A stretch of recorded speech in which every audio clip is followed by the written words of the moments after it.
Hi, everyone. I'm Siham Awada Jafer, and we are at the Stitt Post, and we are ready to hear Mayor Dan Paletko speak about the state of our city. Well, good afternoon.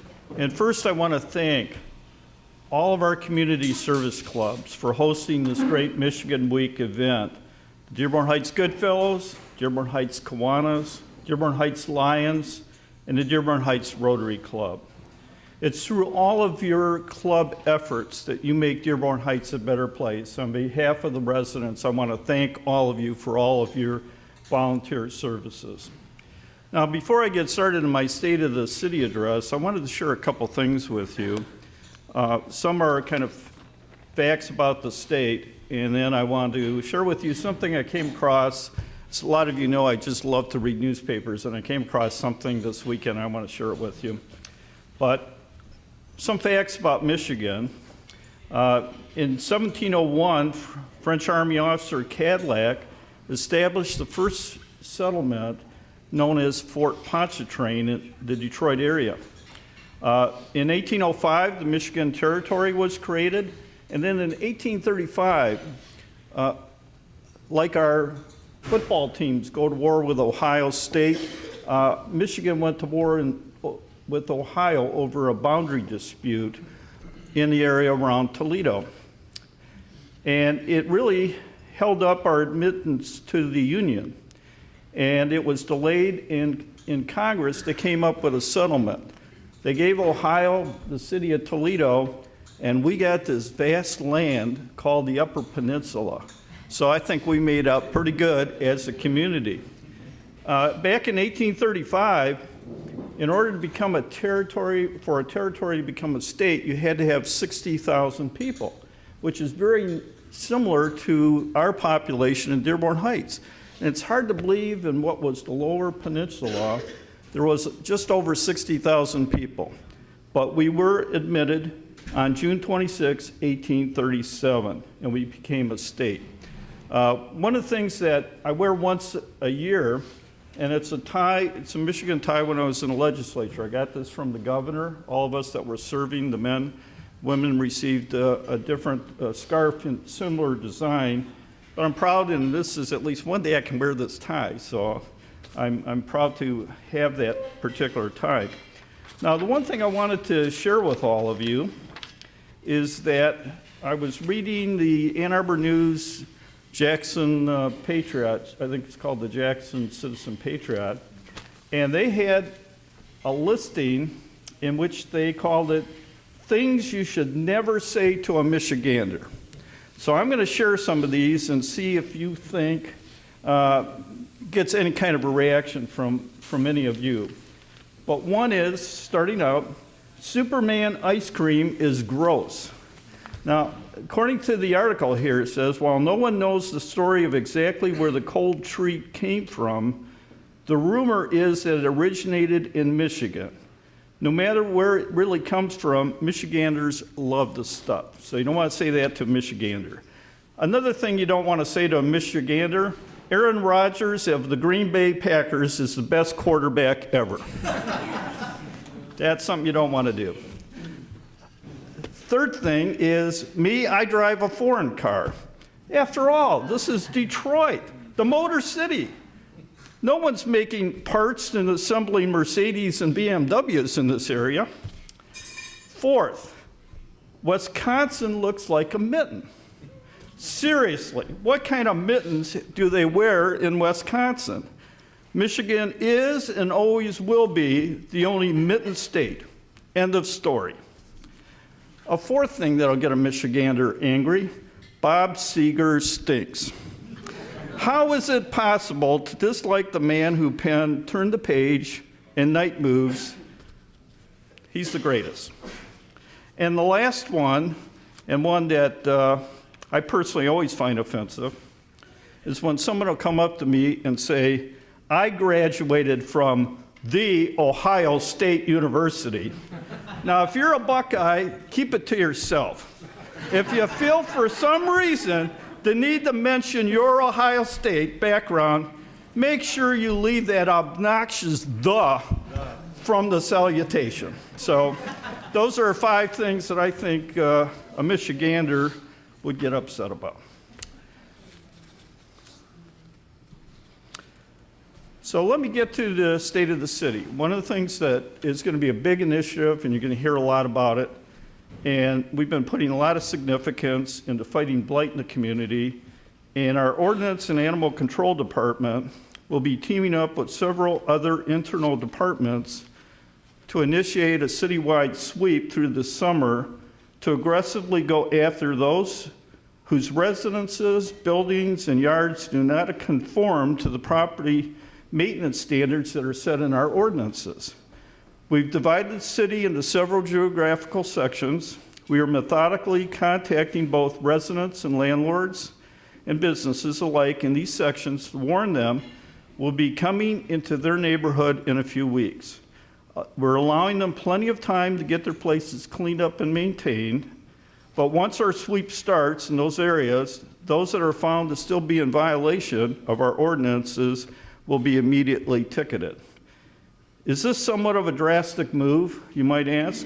Perhaps, but I believe it is the one we need to do to support those good residences who are already diligent in keeping their homes and yards in good shape, and to remind those who don't there will be a price to pay for not doing their part in helping make our community look the way it should.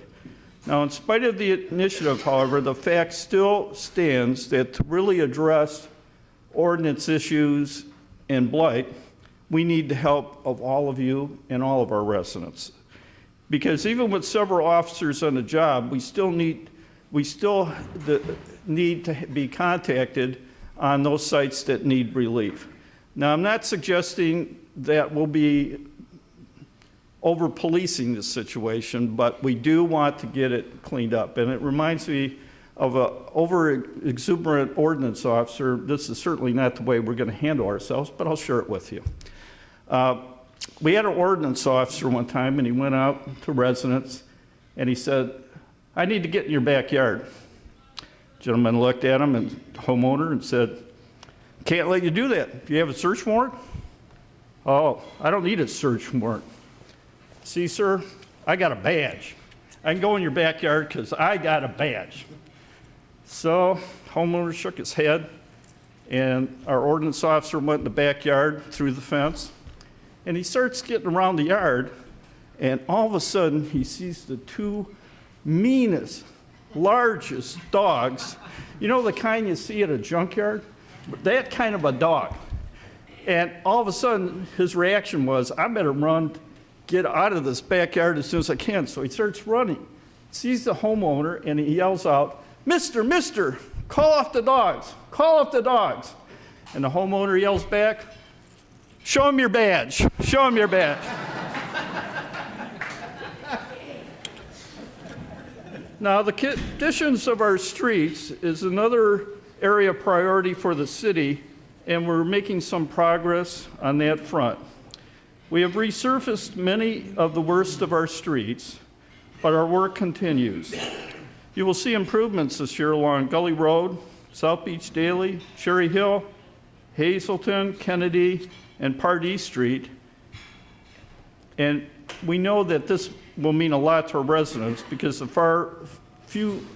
fewer potholes we have to get around to navigate through the streets, the better. And we are working very diligently to try to do the repairs that are necessary.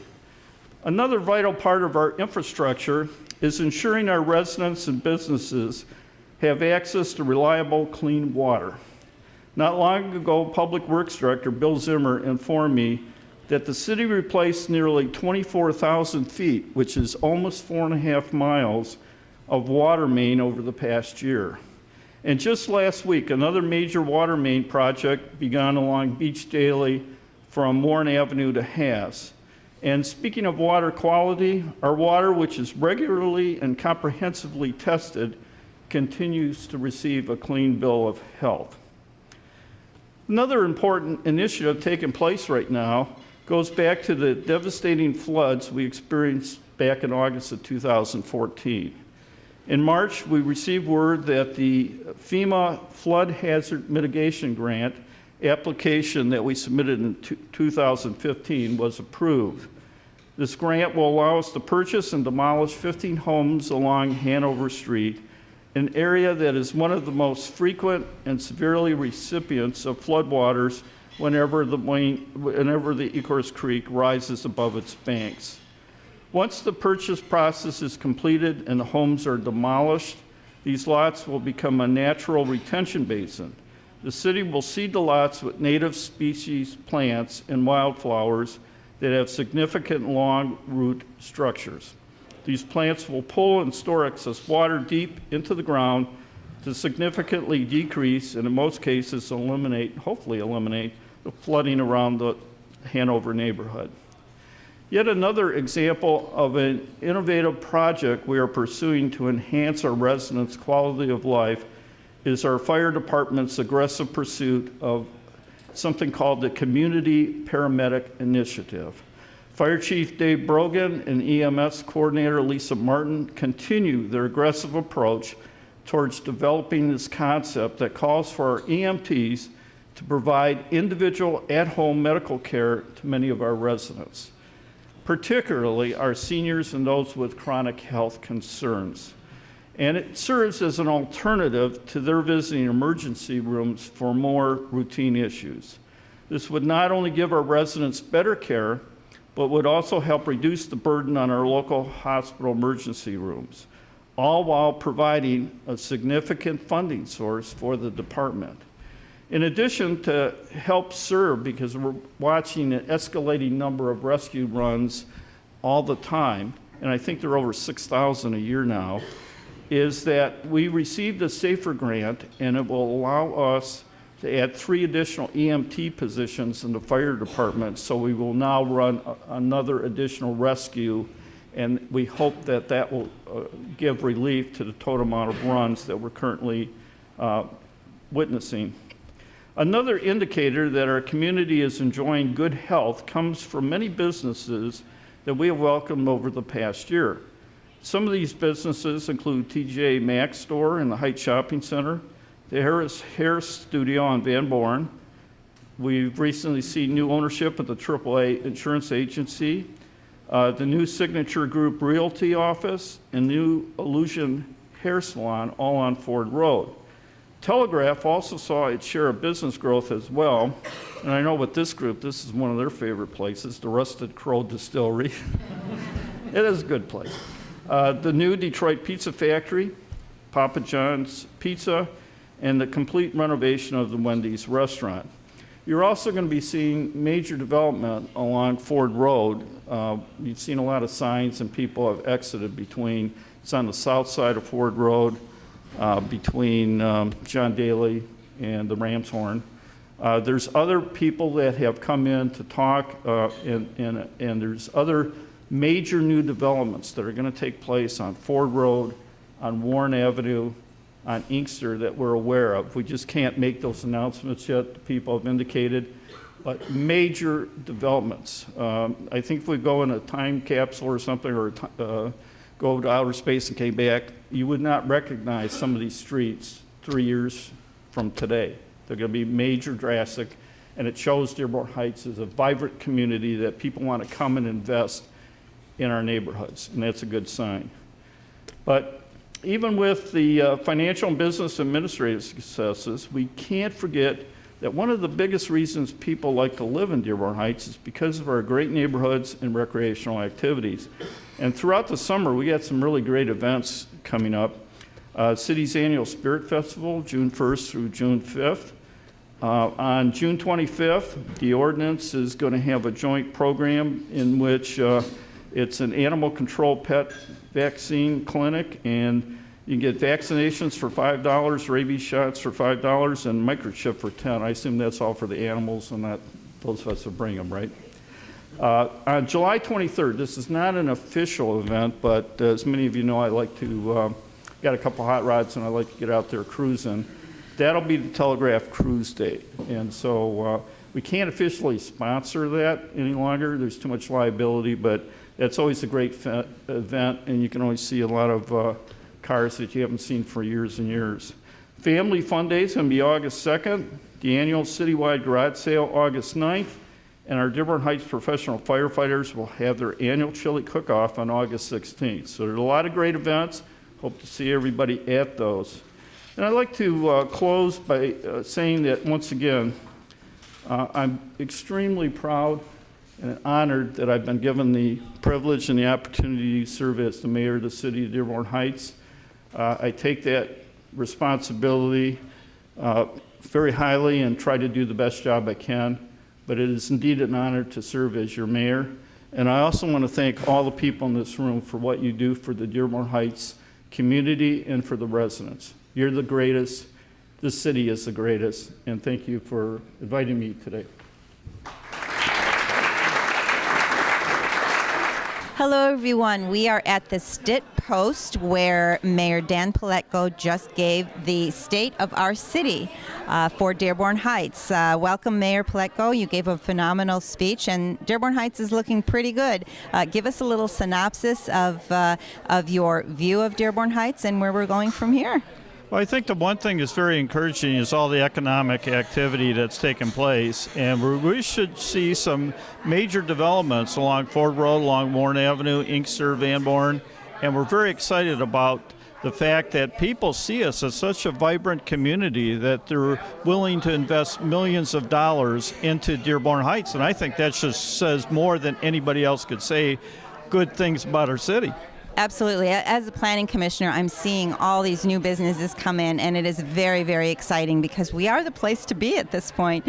Also, the new ordinance or the ordinances that we are going to make sure are put into place in regards to property and the way that they're managed, whether they're commercial or residential, and I think that's very important. I know a lot of the homes that are bought are usually gutted and redone, but we still have an issue with maintaining the property and making sure that everything looks great. So what are we doing to move forward on that? Yeah, we've separated the city into various districts, and we'll be having ordinance officers throughout the summer. Now, residents will become aware because we have some mailings that are going to go out to them, and there are specific items that we're going to look for.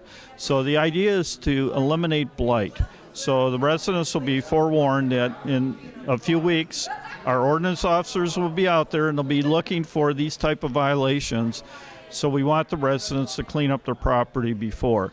It's a major cleanup effort that we're trying to do, and we believe that's going to make the community a better place and a great place to live in.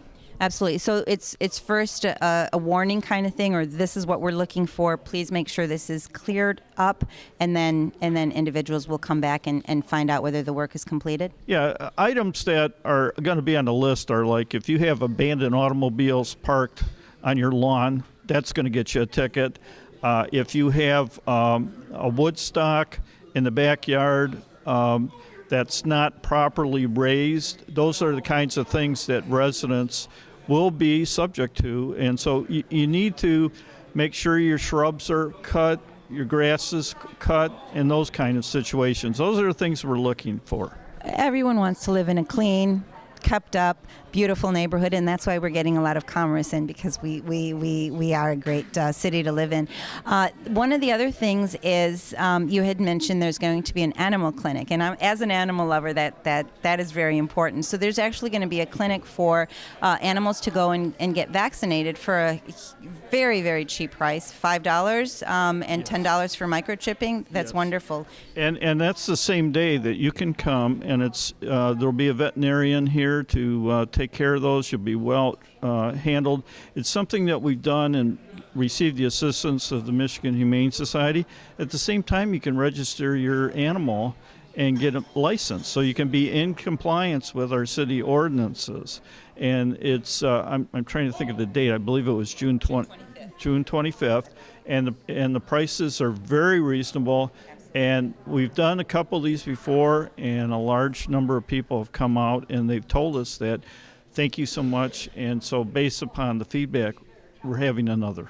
Great. So it's June 25th from 9 to 1. Where does it take place? It's at the City Hall. And so come up City Hall and you'll see all the pets. And I know every time I get Luckily, these are people's pets, but there are always a few animals over there I'd love to adopt, and it's a nice event.